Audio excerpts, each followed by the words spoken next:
हरे Krishna.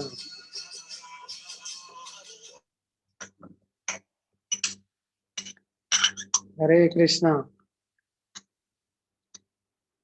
2 minute मंगलाचरण करेंगे, कीर्तन करेंगे। जय राधा माधवा कुंज बिहारी, जय राधा माधवा कुंज बिहारी, जय गोपी जन वल्लभा गिरिवरधारी, जय गोपी जन वल्लभा गिरिवरधारी, यशोदानंदन ब्रज जन रंजन, यशोदानंदन ब्रज जन रंजन, यमुना तीर वनचारी,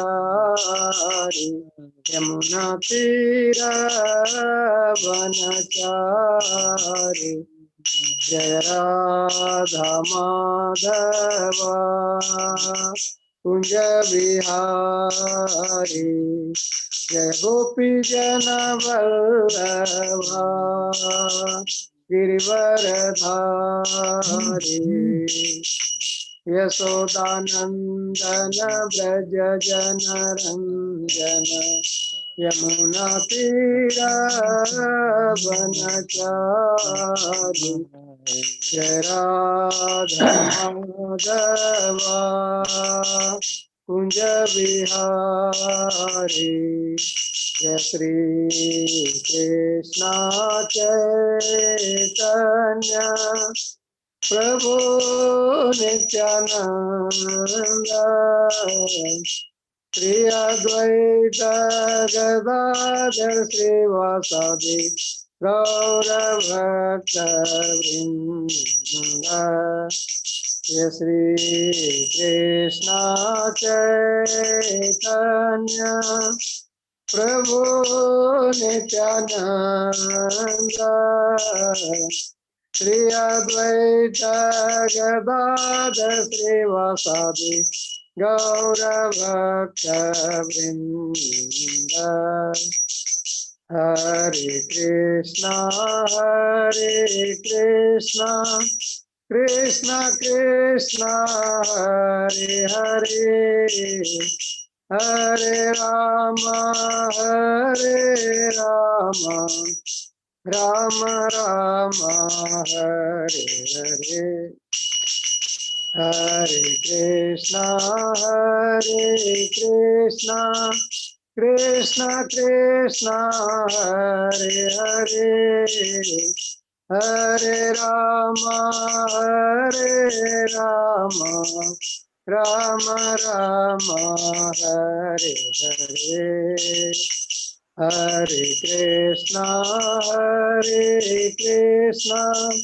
कृष्णा कृष्णा हरे हरे, हरे राम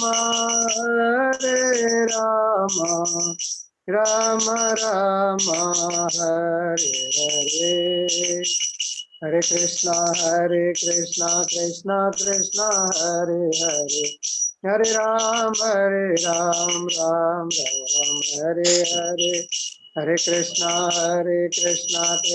कृष्णा हरे हरे, हरे राम राम हरे, जय राधा भरणेश्वर राधा भरणेश्वर राधे, जय राधा श्याम सुंदर राधा श्याम सुंदर राधे, जय राधा गिरिधारी राधा गिरिधारी राधे जय राधा दामोदर राधा दामोदर राधे जय कृष्ण बलराम जय कृष्ण बलराम जय कृष्ण बलराम जय वृंदावन धाम जय जगन्नाथ जय जगन्नाथ जय बलदेवा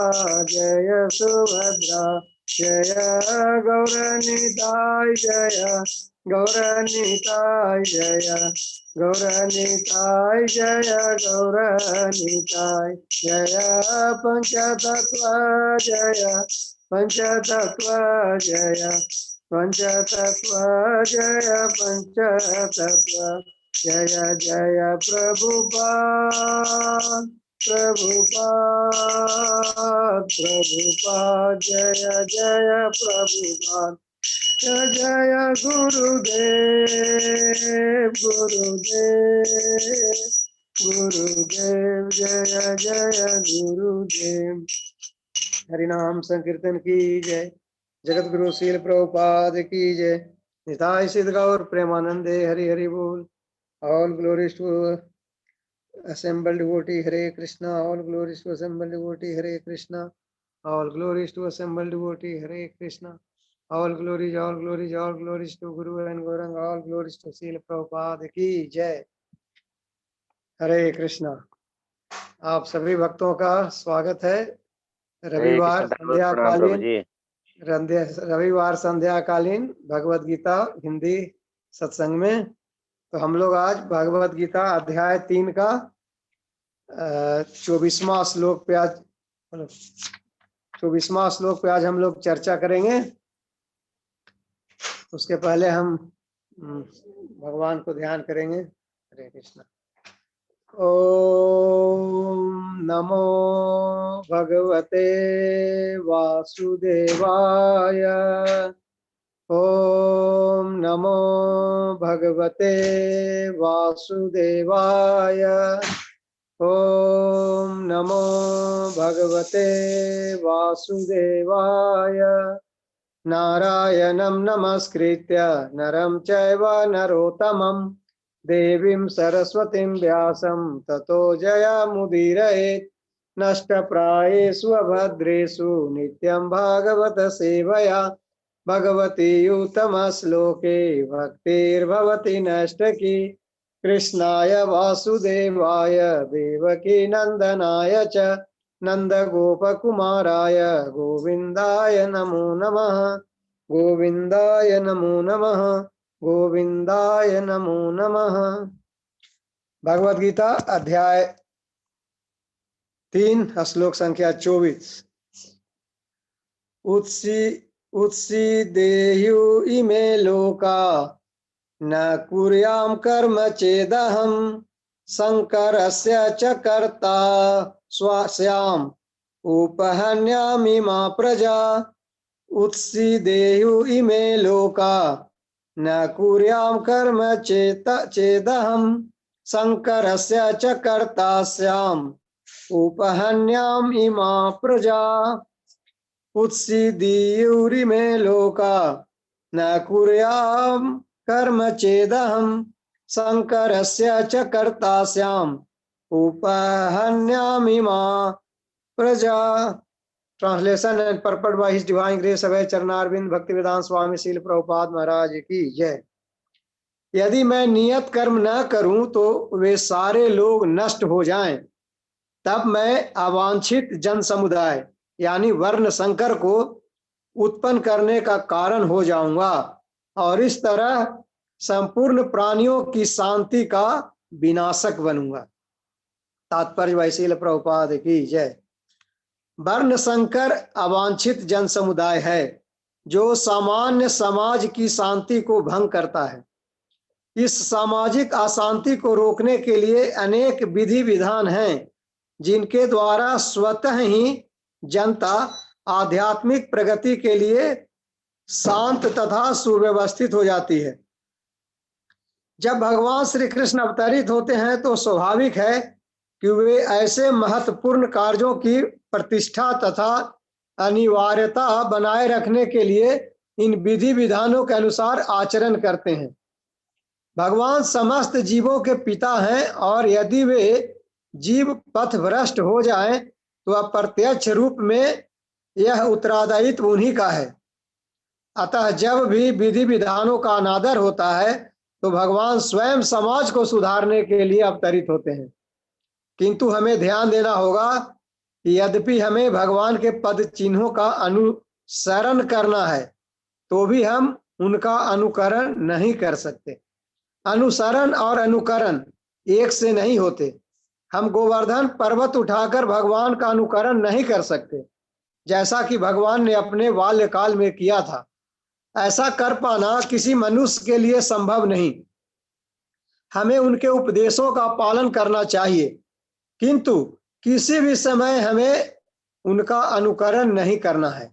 श्रीमद् भागवत के 10वें खंड के 33वें अध्याय के 30वें और 31वें श्लोक में एक वर्णन आता है, नैतत् समाचरे जातु मनसापि हनीश्वरः विनश्यन्त्याचरन् मूढ़यात् हारुद्यो द्विजं विषम ईश्वराणां वचः सत्यं तथैवाचरितं कचित् तेषां यत् स्ववाच्योयुक्तं बुद्धिम अस्तत् समाचरेत्। इसका मतलब हुआ, मनुष्य को भगवान तथा उनके द्वारा शक्ति प्रदत्त सेवकों के उपदेशों का मात्र पालन करना चाहिए। उनके उपदेश हमारे लिए अच्छे हैं और कोई भी बुद्धिमान पुरुष बताई गई विधि से उनको कार्यान्वित करेगा। फिर भी मनुष्य को सावधान रहना चाहिए कि वह उनके कार्यों का अनुकरण न करे। उसे शिव जी के अनुकरण में विष का समुद्र नहीं पी लेना चाहिए। हमें सदैव ईश्वरों की या सूर्य तथा चंद्रमा की गतियों को वास्तव में नियंत्रित कर सकने वालों की स्थिति को श्रेष्ठ मानना चाहिए। ऐसी शक्ति के बिना कोई भी सर्वशक्तिमान ईश्वरों का अनुकरण नहीं कर सकता। शिव जी ने सागर तक के विष का पान कर लिया, किंतु यदि कोई सामान्य व्यक्ति विष की एक बूंद भी पीने का यत्न करेगा तो वह मर जाएगा। शिव जी के अनेक छंद भक्त हैं जो गांजा तथा ऐसी ही अन्य मादक वस्तुओं का सेवन करते हैं, किंतु वे यह भूल जाते हैं कि इस प्रकार शिव जी का अनुकरण करके वे अपनी मृत्यु को निकट बुला रहे हैं। इसी प्रकार भगवान कृष्ण के भी अनेक छंद भक्त हैं जो भगवान की रासलीला या प्रेम नृत्य का अनुकरण करना चाहते हैं, किंतु यह भूल जाते हैं कि वे गोवर्धन पर्वत को धारण नहीं कर सकते। अतः सबसे अच्छा तो यही होगा कि लोग शक्तिमान का अनुकरण न करके केवल उनके उपदेशों का पालन करें, नहीं बिना योग्यता के किसी को उनका स्थान ग्रहण करने का प्रयत्न करना चाहिए। ऐसे अनेक ईश्वर के अवतार हैं जिनमें भगवान की शक्ति नहीं होती। श्रील प्रभुपाद की जय। ओम अज्ञानतिमिरान्धस्य ज्ञानाञ्जनशलाकया चक्षुरुन्मीलितं येन तस्मै श्रीगुरुवे नमः। श्रीचैतन्यमनोभीष्टं स्थापितं येन भूतले स्वयं रूप कदा मह्यं ददाति स्वपदान्तिकं।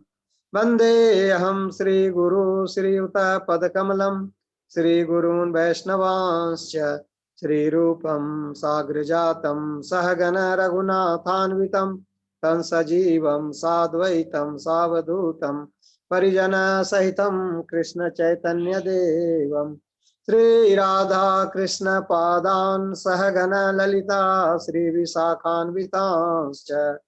हे कृष्णा करुणा सिंधु दीनबंधु जगत्पते गोपेशा गोपिका कांता राधा कांत नमोस्तुते।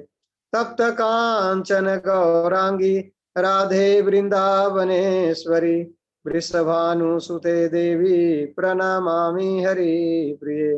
वाञ्छा कल्पतरुभ्यश्च कृपा सिन्धुभ्य एव च पतितानां पावनेभ्यो वैष्णवेभ्यो नमो नमः।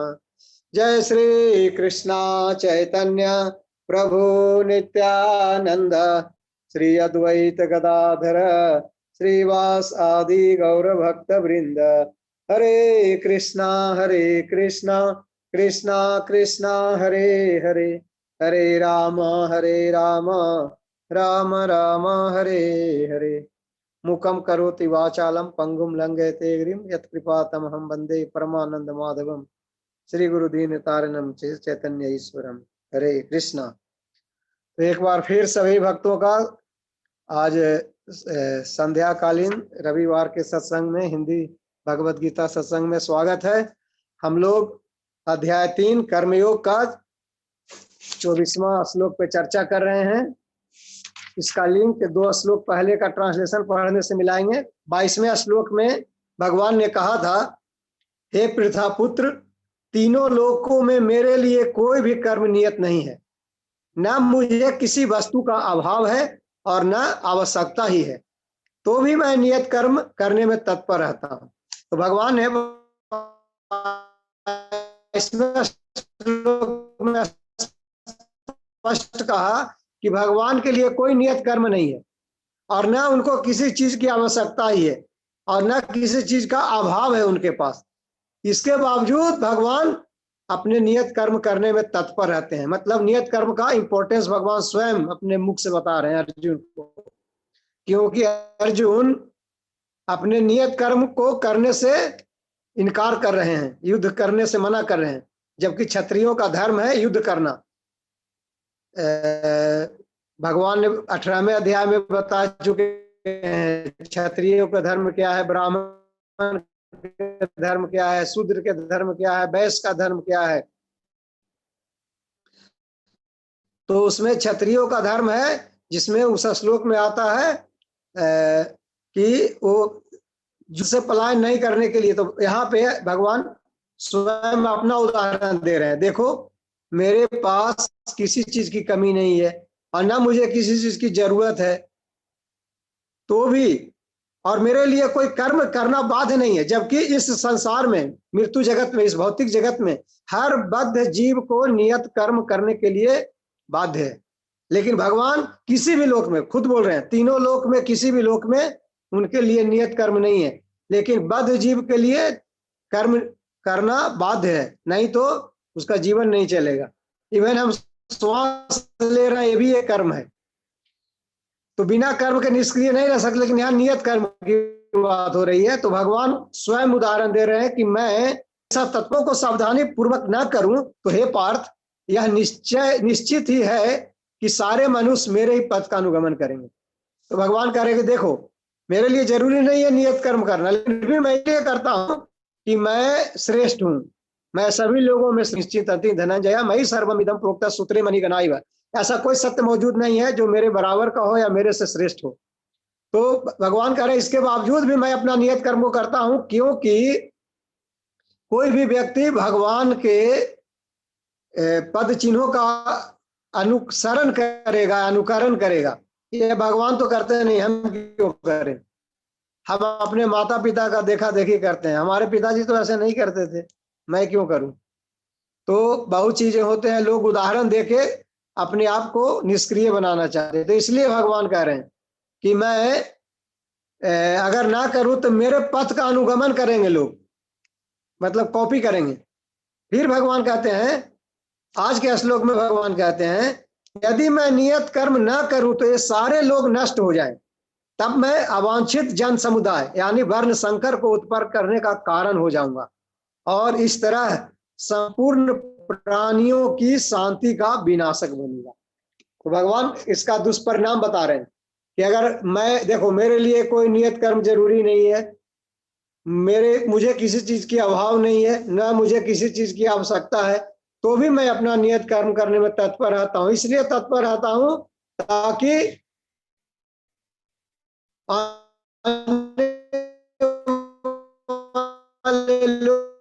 आने वाली पीढ़ियां या संसार के जन सामान मुझे अपना कर्म नहीं करते, तो मैं कर्म पूरे आध्यात्मिक जगत, भौतिक जगत सबको मेंटेन करना है भगवान को। भगवान ने भगवत गीता में धर्म की स्थापना के लिए भगवान का यदा यदा ही धर्मस्य ग्लानिर्भवति भारत अभ्युत्थानाम अधर्मस्य तदात्मानं सृजाम्यहं परित्राणाय साधूनां विनाशाय च दुष्कृतां धर्म संस्थापनार्थाय, मैं धर्म की स्थापना के लिए आता हूँ।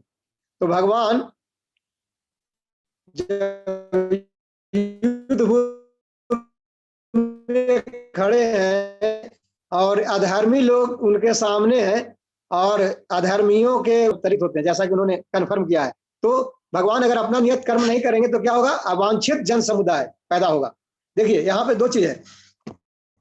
शुरुआत में जब अर्जुन युद्ध करने से मना कर रहे थे तो अर्जुन का तर्क क्या था? अर्जुन का तर्क था कि अगर मैं इनको मारूंगा, जो हमारे सामने जो लोग खड़े हैं, अगर इनको मैं हत्या करूंगा तो मारे जाएंगे और स्त्रियां विधवा हो जाएगी, इनकी पत्नी विधवा हो जाएगी, काफी स्त्रियां विधवा हो जाएगी और पर पुरुष का संग करके वर्ण संकर पैदा करेंगे। लेकिन भगवान उसको खंडन किया, तुम मारो या ना मारो, इनकी मृत्यु तो ऐसे भी निश्चित है। न तो वाहम जातु नासम न तो नेमे जनाधिप न चैव भविष्यामा सर्वे वयमतः परम। भगवान ने कहा आदित्य, जो तुम्हारे सामने जितने भी राजा खड़े हैं, ऐसा नहीं कि पहले नहीं थे, ये पहले भी थे और आज भी है, भविष्य में भी आएंगे, क्योंकि इनके शरीर का नाश होना होगा, आत्मा का नाश कभी नहीं होता और आत्मा पुनः शरीर धारण करती है। जातस्य ही ध्रुवो मृत्यु ध्रुवम जन्मा मृतस्य च तस्मात् अपरिहार्य अर्थे न त्वं शोचितुमर्हसि। भगवान ने भगवत गीता में स्पष्ट कहा है, जिसने इस संसार में शरीर प्राप्त किया है, जन्म लिया है, उसकी मृत्यु निश्चित है और मृत्यु के बाद पुनर्जन्म भी निश्चित है। तो भगवान ने तुरंत उसका खंडन किया कि तुम्हारे युद्ध करने से वर्ण संकर नहीं होंगे। वर्ण संकर आज के श्लोक में क्या कर रहे हैं कि वर्ण संकर तब पैदा होंगे जब ये सारे लोग भ्रष्ट हो जाएंगे। इनकी हत्या होने से कोई समाज में वर्ण संकर नहीं पैदा होगा, जबकि अगर निष्क्रिय हो जाए, निष्क्रिय हो जाए, अपने नियत कर्म के नहीं करेंगे और भ्रष्ट हो जाएंगे तो क्या होगा? इससे अवांछित जन समुदाय पैदा होगा। भगवान ने ऐसा क्यों कहा? ऐसा इसलिए कहा कि देखे, नहीं कर्म करता है तो क्या होता है? कर्म कई तरह के हैं। एक कृष्ण भावना भावित कर्म है जो सत्वगुण में, शुद्ध सत्वगुण में किया जाता है। सत्वगुण में भी व्यक्ति कल्याण के लिए अपना सोचता है, वो भी कर्म है। लेकिन एक कर्म है जो दूसरों की निंदा, आलस, प्रमाद, ऐसा भी एक कर्म है।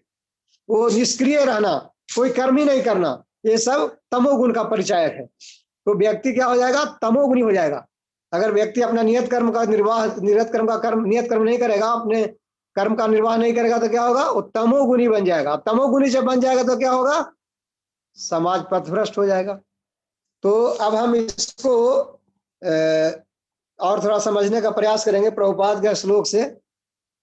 तो भगवान इस श्लोक में बेसिकली नियत कर्म करने का दुष्परिणाम का चर्चा कर रहे हैं। अगर व्यक्ति नियत कर्म नहीं करेगा तो उसके क्या दुष्परिणाम होंगे कि अवांछित जन समुदाय यानी वर्ण संकर पैदा होगा सोसाइटी में, समाज में, और जो पूरे समाज की व्यवस्था को चौपट कर देगा। सारे लोगों का जीवन नारकीय हो जाएगा। तो प्रथम लाइन में ही भगवान इसलिए कहते हैं उत्सितेयु इमे लोका। भगवान कह रहे उत्सितेयु इमे लोका न कुर्याम कर्म चेदहम। श्लोक का पहला लाइन में वर्णन है, यानी मैं कर्म न करूं, यदि मैं कर्म न करूं तो ये सारे लोग नष्ट हो जाएं।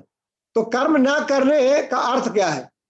कर्म न करने का पहला कर्म करने का न करने का अर्थ है कि यदि वह लोग जो मार्गदर्शन के लिए स्वयं आदर्श कर्मों को करने में असावधानी बरतेंगे तो लोग उन्हीं का आचरण करेंगे और उसका परिणाम यह होगा कि लोग विनष्ट हो जाएंगे। तो पहला चीज, हरे कृष्णा, अपना म्यूट कीजिए आवाज, मैं करता हूँ म्यूट सबको। हरे कृष्णा।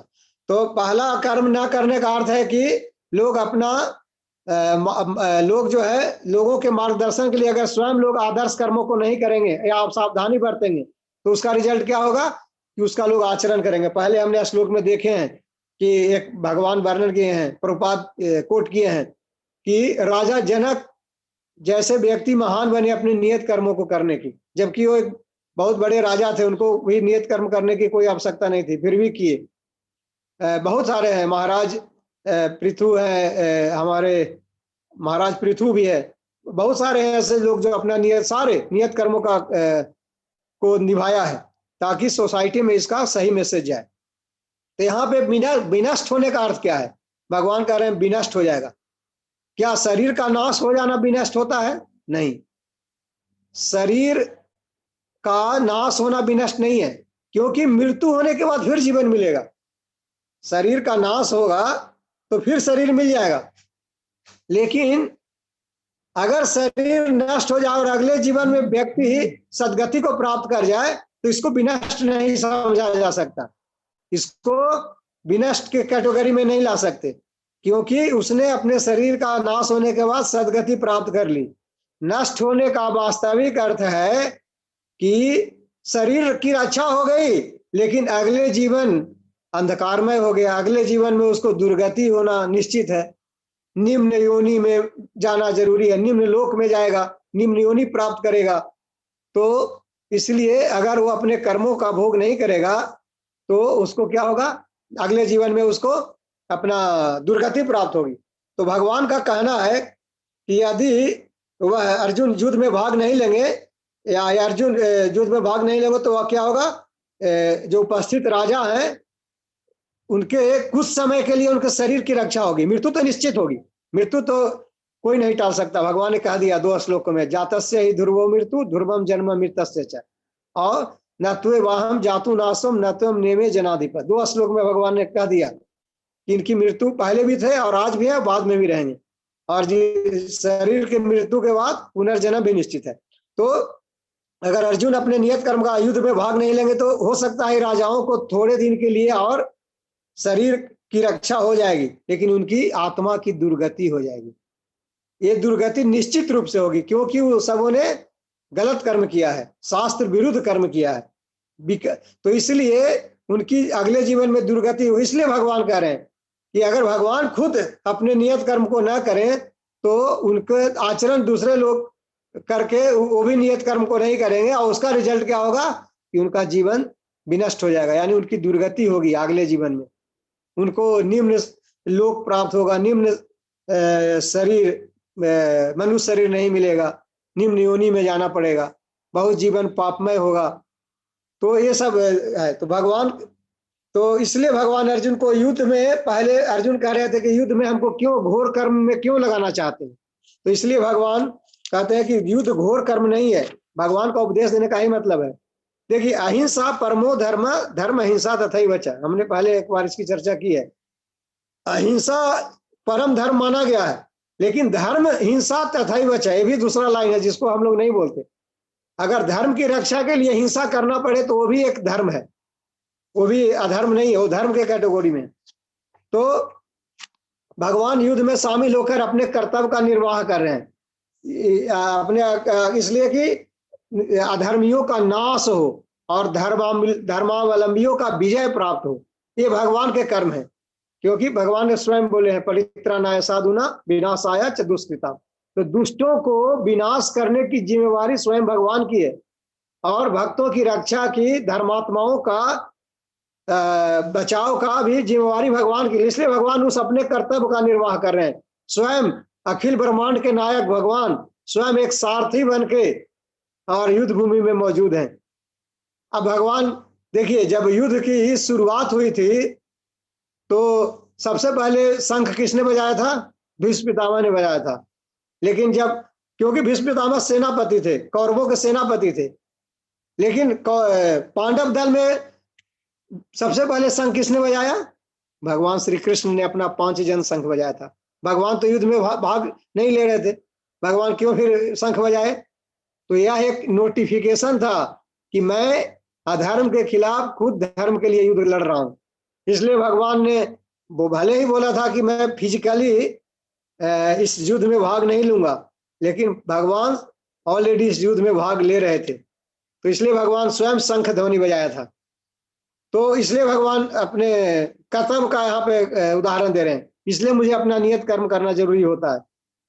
क्योंकि भगवान एक तरह से कहना चाहते हैं कि तुमको मैं सारथी, तुम्हारा मैं खुद सारथी बना हूं, ड्राइवर बना हूं, तुमको मैं पीछे बैठाया हूं, इसलिए कि मैं तुझे विजय दिलाना चाहता हूं। विजय दिलाना मेरा कर्तव्य है अपने भक्तों को या धर्मावलंबियों को जो धर्म के मार्ग पर चलते हैं, इसलिए उनको विजय दिलाना मेरा कर्तव्य है और दुष्टों का नाश करना भी मेरा कर्तव्य है। इसलिए भगवान एक तरह से इंडिकेशन दे रहे हैं, देखो मैं अपना नियत कर्म करने के लिए यहाँ पे मौजूद हूँ, मेरे लिए कोई जरूरी नहीं है। क्या जरूरी है मुझे रथ चलाना, मैं अखिल ब्रह्मांड का नायक हूं, लेकिन फिर भी मैं द्वारकाधीश हूं, द्वारका का राजा हूं, फिर भी भगवान द्वारका से आके युद्ध करने में युद्ध करते हैं और सारथी बनते हैं। क्यों? क्योंकि भगवान अपना नियत कर्म कर रहे हैं। नियत कर्म क्या है? धर्म की स्थापना करना, अधर्मियों का नाश करना। इसलिए भगवान स्वयं धर्म की रक्षा के लिए अपना नियत कर्म कर रहे हैं, इसलिए अर्जुन को उपदेश दे रहे हैं। तो भगवान दूसरे अध्याय में पहले बता चुके हैं, पहले भगवान बता भी चुके हैं दूसरे अध्याय में कि क्षत्रिय वे जो भाग्यशाली होते हैं जिनको अपने जीवन में युद्ध करने का अवसर प्राप्त होता है। तो भगवान ऐसा क्यों बोला? क्योंकि क्षत्रिय जिनको युद्ध का अवसर प्राप्त हुआ है वो अपने नियत कर्म वो करेंगे। क्षत्रियों का कर्म क्या है? युद्धे चापलायनम, युद्ध से भागना नहीं, युद्ध करना।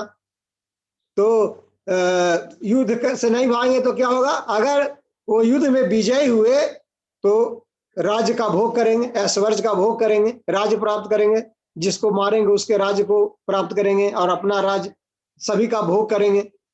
और अगर वो युद्ध में मारे जाएंगे तो कम से कम उनको स्वर्ग की प्राप्ति होगी, उनकी सदगति होगी। तो इसलिए भगवान ने दूसरे अध्याय में कहा था कि नियत कर्म करने वाले को कभी नुकसान नहीं होता। उन्होंने एक तरह से उदाहरण दिया था कि वो क्षत्रिय भाग्यशाली होते हैं जिनको युद्ध करने का अवसर प्राप्त होता है। तो कौरवों के कृत्य इतने खराब थे कि उन्हें अगर इस जीवन में दंड नहीं मिलता तो उनके जीवन में आगे आने वाला जीवन में दुर्गति निश्चित थी, क्योंकि उन्होंने कोई अच्छा काम नहीं किया था। उन्होंने सबसे पहले तो विष पिलाया पांडवों को, भीम को विष पिलाया। विष पिलाना शास्त्र विरुद्ध है। उन्होंने पांडवों की भूमि हड़पी, पूरा इंद्रप्रस्थ हड़प लिया। उन्होंने छल से, जुआ में छल से करके उनकी सारी संपदा को जीत लिया। उनको घर में आग बंद करके लाक्षागृह में आग लगा दिया।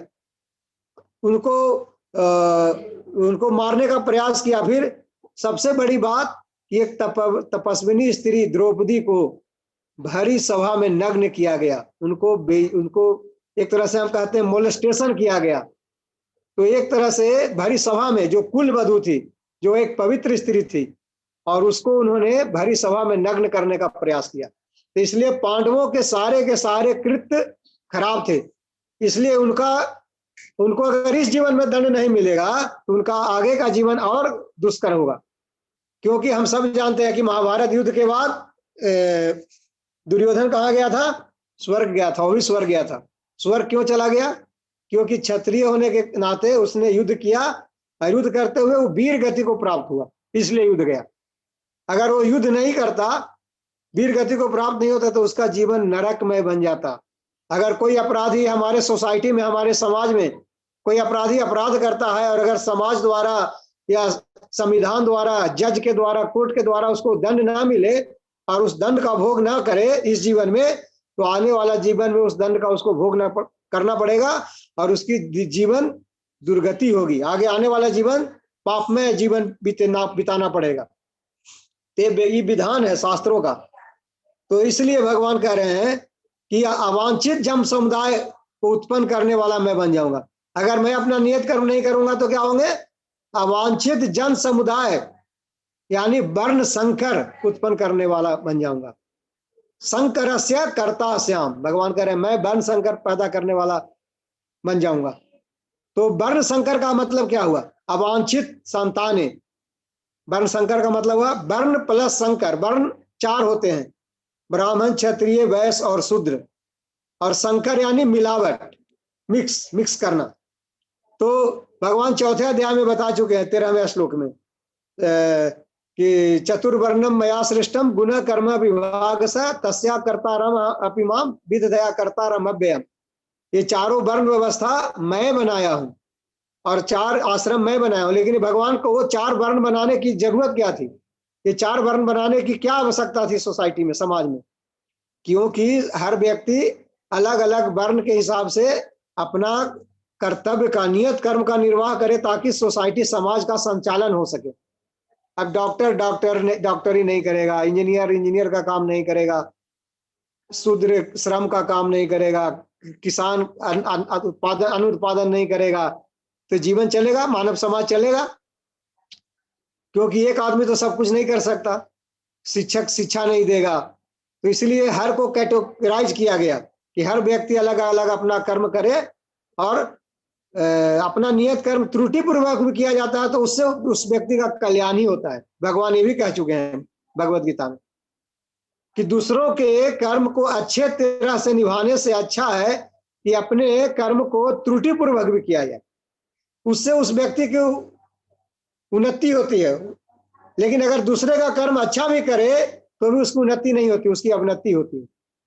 तो हमें मालूम है ब्राह्मण समाज को शीर्ष भाग है, शीर्ष भाग को, समाज को, क्षत्रियो को भगवान का भुजा को क्षत्रिय कहा गया, वैश्य को उदर कहा गया, शूद्र को चरण कहा गया। लेकिन जो वर्ण संकर है, इस शूद्र से भी नीचे कैटेगरी का व्यक्ति है।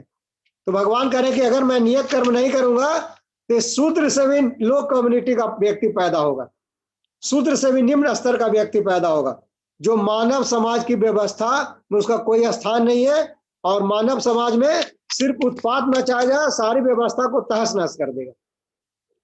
तो इस श्लोक के तात्पर्य के शुरुआत में ही प्रभुपाद लिखते हैं कि वर्ण संकर अवांछित जन समुदाय है, जो समान समाज की शांति को भंग करता है। प्रभुपाद ने वर्ण संकर की स्टार्ट, प्रभुपाद तात्पर्य का शुरुआत में ही वर्ण संकर से करते हैं कि वर्ण संकर ऐसा होगा जो शूद्र से भी लो क्वालिटी का व्यक्ति होगा। और वो क्यों होगा? जब अपने नियत कर्म का पालन नहीं करेगा। और वो क्या होगा? इससे सामाजिक अशांति को रोकने के लिए अनेक विधि विधान है जिनके द्वारा स्वतः ही जनता आध्यात्मिक प्रगति के लिए शांत तथा सुव्यवस्थित हो जाती है। तब भगवान कृष्ण अवतरित होते हैं तो स्वाभाविक है कि वे ऐसे महत्वपूर्ण कार्यों की प्रतिष्ठा तथा अनिवार्यता बनाए रखने के लिए इन विधि विधानों के अनुसार आचरण करते हैं। भगवान समस्त जीवों के पिता हैं, और यदि वे जीव पथ भ्रष्ट हो जाए तो अप्रत्यक्ष रूप से यह भगवान का दायित्व है। तो प्रभुपाद कह रहे हैं रिस्पॉन्सिबिलिटी भगवान की है, ये भगवान की रिस्पॉन्सिबिलिटी है कि वर्ण संकर समुदाय को दंडित करें। अतः जब भी विधि विधानों का अनादर होता है तो भगवान स्वयं समाज को सुधारने के लिए अवतरित होते हैं। तो प्रभुपाद ने स्पष्ट किया कि भगवान का अवतरण होने का एक कारण ये भी है कि समाज को सुधारना, यानी मिसक्रिएंट्स को डिस्ट्रॉय करना, और जो सन्मार्गी है, जो धर्म अवलंबी है, उनकी रक्षा करना। तो इसलिए प्रभुपाद यहाँ पे कह रहे हैं किंतु हमें ध्यान होगा कि हमें भगवान के पद चिन्हों का अनुसरण करना है, अनुकरण नहीं करना है। तो यहाँ पे अनुसरण और अनुकरण दो चीज की चर्चा आई है परपट में। अनुसरण क्या है? अनुसरण है जो भगवान ने शिक्षा दी है उसका पालन करना, ये अनुसरण है। और अनुकरण क्या है? जो किया है उसका कॉपी करना, हम भी वही करेंगे। तो भगवान प्रभुपाद और शास्त्र भी कहता है, यहाँ प्रभुपाद एक भागवतम का 10th कैंटो का 33वें अध्याय का 30वें और 31वें श्लोक का कोट किया प्रभुपाद ने, जिसका स्पष्ट निर्देश है कि मनुष्य को भगवान तथा उनके द्वारा शक्ति प्रदत्त सेवकों के उपदेशों का मात्र पालन करना चाहिए। तो भागवतम कहता है कि हमें भगवान द्वारा या भगवान के भक्तों द्वारा या भगवान जिसको शक्ति दे चुके हैं उन सेवकों के द्वारा जो उपदेश प्राप्त होता है उसका सिर्फ हमें पालन करना चाहिए। उनके उपदेश हमारे लिए अच्छे हैं और कोई भी बुद्धिमान पुरुष बताई गई विधि से उनको कार्यान्वित करेगा। फिर भी मनुष्य को सावधान रहना चाहिए कि वह उनके कार्यों का अनुकरण न करे। उसे शिव जी के अनुकरण में विष का समुद्र नहीं पी लेना चाहिए। तो प्रभुपाद यहाँ पे भागवतम का श्लोक का कोट करते हैं। भागवतम में ऐसा वर्णन है कि भगवान के शिक्षाओं का या महात्माओं की शिक्षाओं का हमें अनुसरण करना चाहिए, उसी हिसाब हमें जीवन जीना चाहिए, उनके आदेशों का पालन करना चाहिए। वो जो किए हैं उसका कॉपी नहीं करना चाहिए। अनुसरण और अनुकरण दो डिफरेंट चीज है, माइनर सुनने में थोड़ा सा डिफरेंस है लेकिन टोटली डिफरेंट है। अनुसरण यानी भगवान ने भगवद गीता में जो उपदेश दिया उसका पालन करना अनुसरण है। भगवान ने क्या उपदेश दिया? मन मना भव मद भक्तो मध्याजी माम नमस्कुरु मामे वैसे सिक्त्वा एवं आत्मानं मत परायणम। मेरा भक्त बनो, मेरी पूजा करो, मेरी शरण करो, मेरा मन मुझ में लगाओ। मन मना, मन मुझ में लगाओ, मद भक्तो, मेरा भक्त बनो, मध्याजी, मेरी पूजा करो, माम नमस्कुरु, मेरा नमस्कार करो। तो ये भगवान दो जगह कहे हैं। और अंत में क्या बोले? सर्वधर्मान परित्यज्य मामेकम शरणं व्रज अहम त्वाम सर्व पापेभ्यो मोक्षयिष्यामि मा शुचः। मैं, तुम सब धर्म कर्मों को छोड़ो, मेरी शरण ग्रहण करो, सरेंडर करो, मैं सारे पापों को नाश कर दूंगा और तुझे मोक्ष प्रदान कर दूंगा। तो भगवान ने ये निर्देश दिया। तो हमें भक्त बनना है भगवान का, भगवान में मन लगाना है, भगवान का गुणगान करना है, भगवान की आरती पूजा करना है। ये हमारे लिए अनुसरण है। और भगवान ने बहुत सी उपदेश दिया है मनुष्य के लिए भगवत गीता में कि हमें क्या करना है भगवान के लिए। और अनुकरण, भगवान ने गोवर्धन उठाया तो हम भी उठाएंगे, हम मर जाएंगे। हम 10 किलो नहीं उठा सकते, भगवान ने तो 7 दिन 7 रात पूरे गोवर्धन पर्वत को उठा के रखा।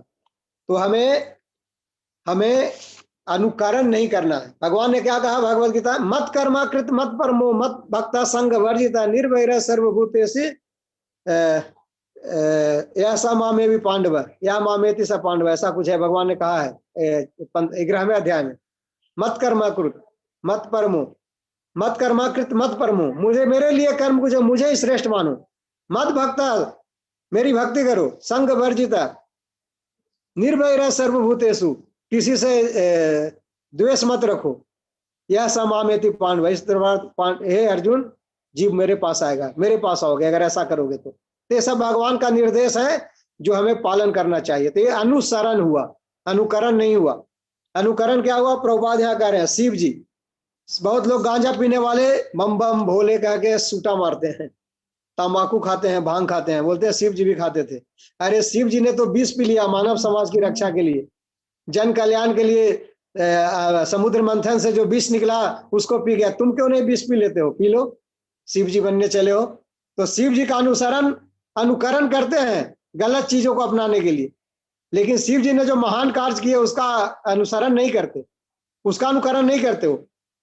वैष्णवा नाम यथा शंभु, सबसे बड़े वैष्णव बने हैं शिव जी, जो रात दिन भगवान की आराधना करते हैं और उसका कॉपी नहीं करते। तो इस तरह से प्रभुपाद और कहते हैं कि भगवान का जो रास लीला है, रास लीला का भी लोग, प्रेम नित्र लीला का भी लोग अनुकरण करते हैं। तो ये सब हमें गिराने वाला है। भगवान, बहुत लोग कोट करते हैं कि भगवान रास किए थे। अरे भगवान रास किए थे बाल्यावस्था में। बाल्यावस्था में हमारी इंद्रियां विकसित नहीं होती, काम इंद्रियां विकसित नहीं होती, हमारे अंदर लोभ काम मोह मोक्ष ग्रसित नहीं होता। और भगवान उस अवस्था में सारी लीलाएं किए थी। लेकिन जब भगवान व्यस्त हो गए तो क्या भगवान ने ऐसा एक भी कार्य किया? भगवान 16,108 रानियों से शादी किया, शादी के पहले किसी का स्पर्श तक नहीं किया। जब नरकासुर की हत्या की भगवान ने तो 16,100 कन्याएं मौजूद थी, लेकिन भगवान किसी का स्पर्श तक नहीं किया। और सबको भगवान सब भगवान से शादी करना चाहता था। भगवान क्या किए? सबको द्वारका लाए, सबको विधिवत जो एक गृहस्थ जीवन में प्रवेश करने की जो विधि होती है, वैवाहिक बंधन में बंधे विधिवत। और तब भगवान सबके साथ वैवाहिक जीवन का निर्वाह भी पूर्ण रूप से किया। एक सही अच्छे गृहस्थ की तरह भूमिका निभाया भगवान ने। तो लोग, अज्ञानी लोग, अहंकारी लोग भगवान को कोट करते हैं, शिव जी को कोट करते हैं नशा करने के लिए। भांग खाते हैं, गांजा पीते हैं, शिव जी पीते थे, धतूरा खाते थे, लेकिन शिव जी विष पिए थे वो नहीं देखते। तो इस तरह से हमें किसी का अनुसरण करना है, महात्माओं का, भगवान का अनुकरण नहीं करना है। तो वर्ण संकर की बात यहाँ पे आ रही है बार बार। तो भागवतम में प्रथम कैंटो के में ऐसा वर्णन आता है 8वें अध्याय में 5वें श्लोक में। प्रभुपाद बताते हैं कि जब समुचित सुरक्षा के अभाव में स्त्रियां उल्टा हो जाती है तो उनसे ब्रह्म संकर यानी अवांछित संतानें पैदा होती है। भगवत गीता के प्रथम अध्याय के 40वें श्लोक में भी आया है, स्त्री सु दुष्टा सुवर्ण जायते वर्ण संकर है। दूषित स्त्री से वर्ण संकर यानी अयोग्य पुत्र उत्पन्न होते हैं। जब वर्ण संकर जनसंख्या बढ़ती है तो यह संसार नरक बन जाता है। तो ऐसा भगवत गीता में पहले भी वर्णन हो चुका है वर्ण संकर का। और आज का श्लोक में भी भगवान कहते हैं कि अगर मैं नियत कर्मों को नहीं करूंगा तो सारा समाज पथभ्रष्ट हो जाएगा और अवांछित संतान यानी लोग वर्ण संकर पैदा होगा। और वर्ण संकर लोग क्या करेगा, सोसाइटी में तबाही मचाएगा और अपना जीवन भी बर्बाद करेगा, आगे का जीवन। इसलिए मनु संहिता में ऐसा निर्देश दिया गया है कि स्त्रियों को, माताओं को पवित्र और साध्वी बने रहने के लिए उनको संरक्षण, प्रोटेक्शन की जरूरत है। विवाह से पहले उनको पिता द्वारा प्रोटेक्शन में रहने की जरूरत है, विवाह के बाद पति के द्वारा प्रोटेक्शन में रहने की जरूरत है, और पति अगर चले जाए तो उसके बाद उनको अपने पुत्र के निगरानी में रहना है। तो वर्ण संकर 6 तरह के होते हैं। महाभारत में ऐसा वर्णन है, अश्वमेधिक पर्व में ऐसा वर्णन है कि वर्ण संकर लोग 6 तरह के होते हैं। एक तो होता है अविवाहित कन्या से उत्पन्न संतान, वर्ण संकर होता है। विवाह के समय गर्भवती कन्या से उत्पन्न संतान भी वर्ण संकर होता है। पति के जीवित अवस्था में अगर कोई व्यभिचार करके संतान उत्पन्न करता है तो वो भी वर्ण संकर होता है। और पति के मर जाने के बाद अगर पर पुरुष से उत्पन्न संतान हुआ तो भी वर्ण संकर होता है। और सन्यासियों के अगर वीर से कोई संतान उत्पन्न किया है तो वो भी वर्ण संकर होता है। और पतित मनुष्य से अभी अगर कोई संतान पैदा हुआ है तो वो भी वर्ण संकर पैदा होता है। तो ये सारे संतान वर्ण संकर हैं, वर्ण संकर कहलाते हैं। तो इसलिए हमें शास्त्रों में ऐसी व्यवस्था की गई है कि हमें विवाहित जीवन में संतान पैदा करने से पहले वर्ण संकर संतान पैदा न हो, इसलिए हमें गर्भाधान संस्कार की व्यवस्था की गई है कि हर व्यक्ति को अपने वर्ण संकर संतान न पैदा हो, इसलिए गर्भाधान संस्कार करना चाहिए ताकि एक अच्छे भक्त का जन्म हो, एक अच्छा व्यक्ति जो आए, जो अपने नियम धर्मों का पालन करे, अपने शास्त्र का हिसाब से जीवन जिए और खुद का कल्याण करे और अपने अनुयायियों को, अपने पीढ़ियों को, अपने परिवार का भी सही मार्ग पर लेके जाए। तो इस तरह से वर्ण संकर के ऐसे व्यक्ति को शुद्ध करने के लिए कोई उपाय शास्त्र में नहीं है। लेकिन भगवत गीता में भगवान 32वां श्लोक में कहते हैं, माम ही पार्थ व्यपासित्र हे अपि सुपाप योनया स्त्रियों वैश्यो तथा शूद्रो तो यान्ति पराम गति। यहाँ पे कहने का मतलब है कि जो भी पतित व्यक्ति है इवन, लेकिन अगर वो भगवान की शरण ग्रहण करता है, भगवान की भक्ति में लगा रहता है, तो यह संभव है कि वह वर्ण संकर के कैटेगरी से ऊपर हो जाएगा और वह एक सभ्य व्यक्ति बन जाएगा और उसको भगवत प्राप्ति भी हो सकती है। तो इसलिए अभी समय हो गया है और हम यहीं पे विराम देंगे 2-1 मिनट में। तो प्रश्न यही है कि हमें वर्ण संकर समाज से हमें कैसे बचना है, इसके लिए हमें गर्भाधान संस्कार करना चाहिए। दूसरा कि हमें महात्माओं का, बड़े पुरुषों का अनुसरण करना चाहिए, अनुकरण नहीं करना चाहिए। और हमें भगवान ने जो कहा है कि जो व्यक्ति अगर पतित भी हो और अगर भगवान की शरण ग्रहण करे, प्रभुपाद भी परपट में लिखे, कृष्ण भावनामृत एक ऐसी विधि है जिससे किसी भी जीव का उद्धार हो सकता है, इवन कोई वर्ण संकर ही क्यों ना हो। बाकी वर्ण संकर को उद्धार पाने की कोई व्यवस्था नहीं है शास्त्रों में। इसलिए हमें कंक्लूजन यही है कि Krishna conscious is the only one process है जो मानव समाज का कल्याण कर सकता है और हमारा जीवन को सही रास्ते पे लेके जा सकता है। हरे कृष्णा। जगत गुरु श्रील प्रभुपाद की जय। भगवद गीता सत्संग क्लास की जय। हिताय सिद्ध गौर प्रेमानंदे। हरि हरि बोल। Hare Krishna.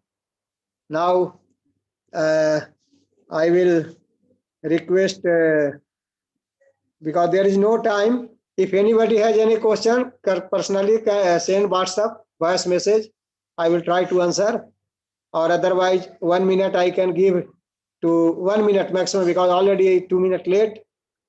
If anybody has any question I will try to solve, otherwise proceed for other program. Hare Krishna. वाञ्छाकल्पतरुभ्यश्च कृपा सिन्धुभ्यैव च पतितानां पावनेभ्यो वैष्णवेभ्यो नमो नमः। Hare Krishna. Who is anchor today?